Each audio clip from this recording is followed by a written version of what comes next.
ខ្ញុំបាទសូមលំអរកាយគោរពជំរាបសួរសម្ដេចទ្រង់ឯកឧត្តមលោកជំទាវលោកអង្គញាអ្នកអង្គញា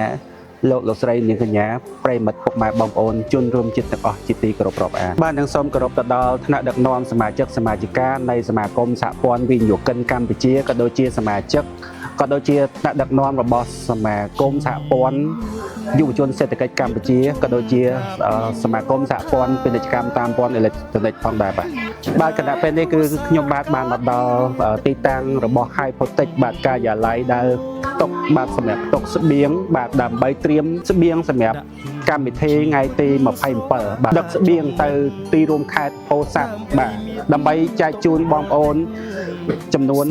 1200គ្រួសារបាទឃើញថាថ្ងៃនេះគឺជារសៀលពេលល្ងាចថ្ងៃទី26ខែធ្នូឆ្នាំ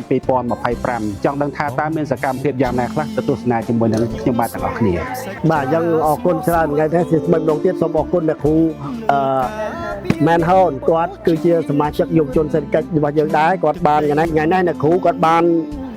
អំបុកកពឹសលីងនំពួលបាទហើយសិតតែជានំសិតតែជាម្ហូបអាហារដែលសំខាន់ហើយព្រោះយើងយកទៅជួមុខគាត់បងប្អូនគាត់បើមកគាត់អាចហូបបានហ្មងមានអំបុកមាននំហ្នឹងហើយអរគុណណាស់អ្នកគ្រូខំកាត់ពីបៃវែងមកនេះណាបាទជីកពីបៃវែងមកដឹកស្បៀងមកលើតែយើងយកទៅកងទ័ពគាត់ដឹកស្បៀងមកបាទហើយអរគុណបន្ថែមទៀតដល់អង្គញាសាស្ត្រាចារ្យបណ្ឌិតសាំងអៀបនិងលោកជំទាវព្រមទាំងក្រុមទូរសាគាត់បានហើយនៅក្រុមការងាររបស់ PSK Cambodia 2005គាត់បានឧបត្ថម្ភជាអង្គចំនួន6តោន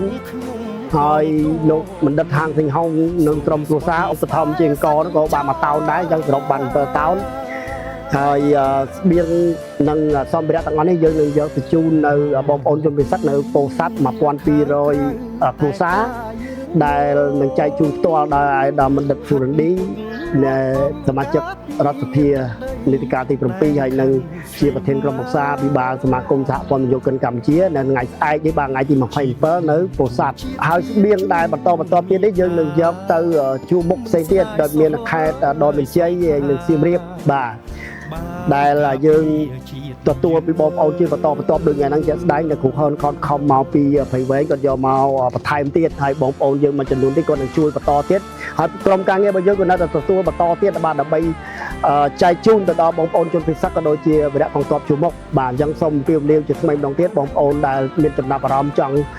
បរិច្ចាគនៅស្បៀងអាហារនៅសម្ភារៈនៅថ្នាំពេទ្យនៅបរិក្ខារពេទ្យផ្សេងអាចបន្តជាមួយសមាគមសហព័ន្ធនិយោគិនកម្ពុជារបស់យើងដែលមានក្រុមការងារខ្ញុំចាំទទួលបាទអញ្ចឹងអរគុណច្រើនលោកគ្រូបាទសប្បាយបាទកម្ពុជាជាទីស្នេហាខ្ញុំបដូរសង្ខាររូបការពីអ្នកបងប្អូនញាតិហើយសូមរស់ដោយស្ងប់ពួកខ្ញុំកងទ័ព